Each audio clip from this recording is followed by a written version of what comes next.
Welcome to the game that decides you are not ready. Ready or Not is an American police simulator that throws you straight into the reality of policing. And anime figures? Yeah, we'll get back to that one later.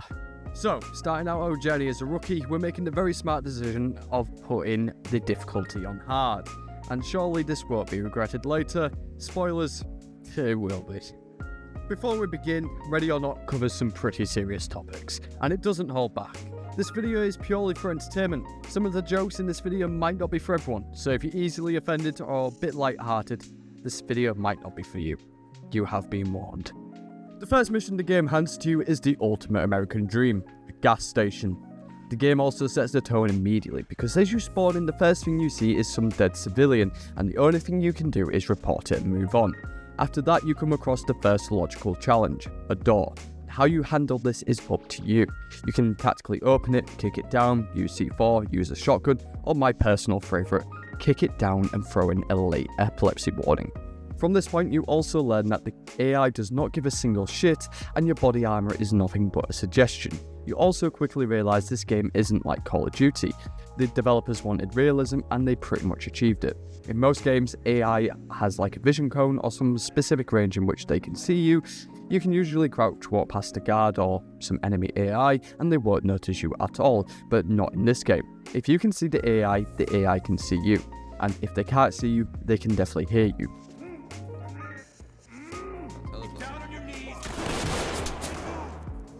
Upon completing the mission, you are graded on your performance. Thankfully, police brutality isn't a metric they actually track. This is Doc. Make them stay open.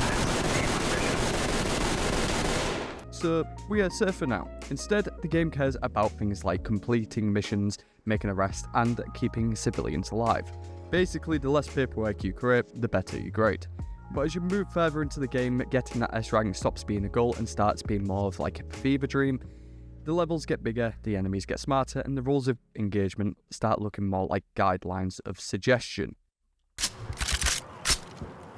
I got you. This is Doc.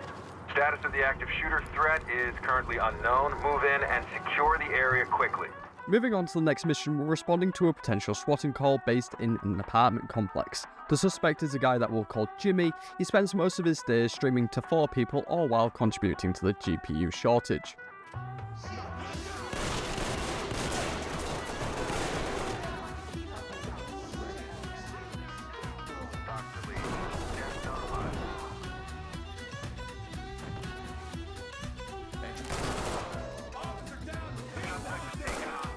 So naturally, we're going to pay him a visit.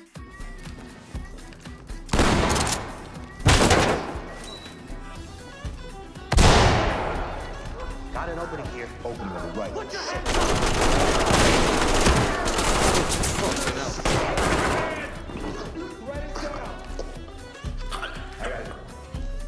Moving further into the complex, we find him, the anime enthusiast who has a separate side hustle which YouTube will not allow me to discuss openly on the platform. Just know, he was probably on a very specific list. That is until my friend 45ACP had something to say about it. Weapon! Police, get your hands up!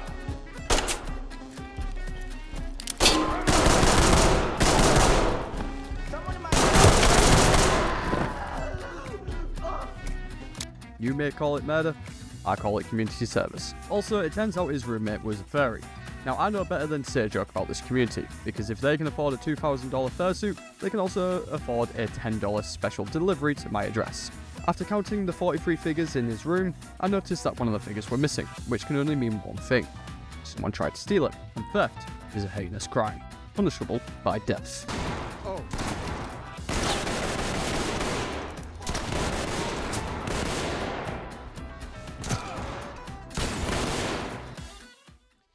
If you take the time to move away from the waifus and the GPU fans, this mission is actually pretty good, and the attention to detail is honestly a bit too real.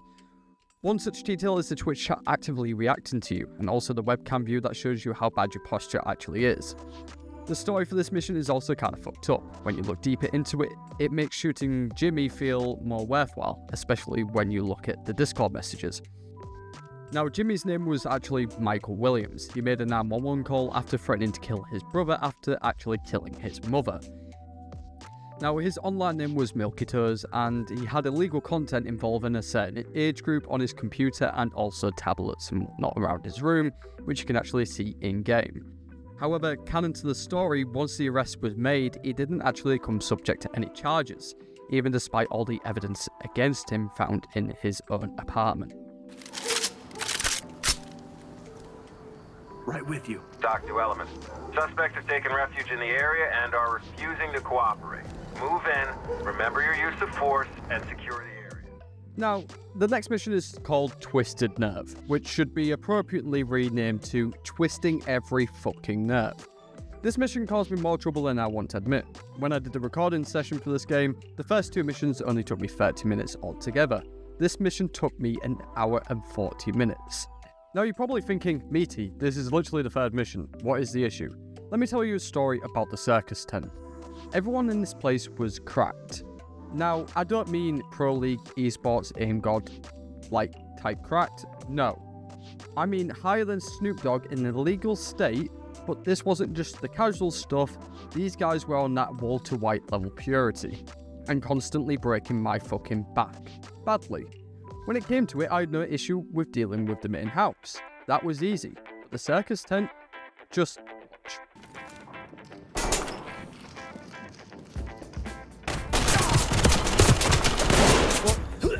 Nothing. Put the knife on the ground. Oh, there they come. It's okay, I'm leaving. You can't do LSPD. this to me. Got him. LSPD. Hands up. Got him.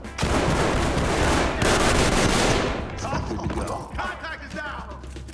Suspect got a bag. Securing. I do not know why my team just stood on the stairs. Bro. Objective failed. And it didn't matter if I went to the tent first or last, I just couldn't compete. That is, with an AR at least. So let me introduce you to my favourite Italian solution, the Benelli M4. This beauty is my spaghetti, my pizza, and my pasta. Let's put it this way. Got an issue with the neighbour's dog? Benelli. Got an issue with the loud neighbour? Benelli. Got a teacher giving you homework? Do it. I mean, do your homework. But in this situation, dealing with cracked up Chris Carls, Benelli was my best option, and it showed. The ground now.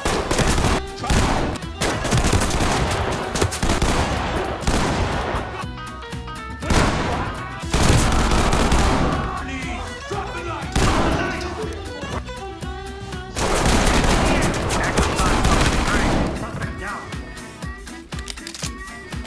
Get down on your knees. LSPD, don't move. Hands on your head. Now.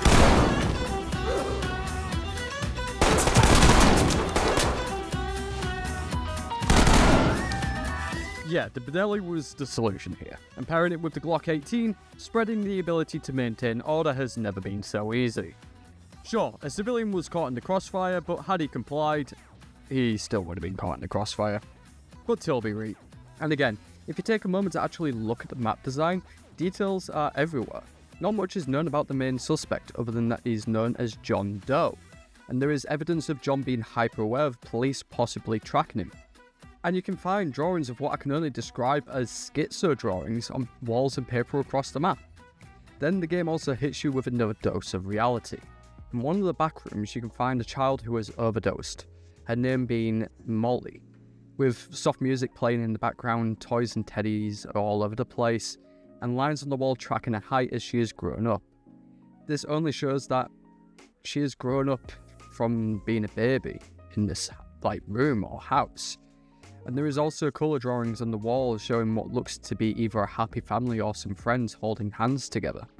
This is probably one of the more darker aspects of the game that I've found so far, and I've got a feeling it's only going to get darker.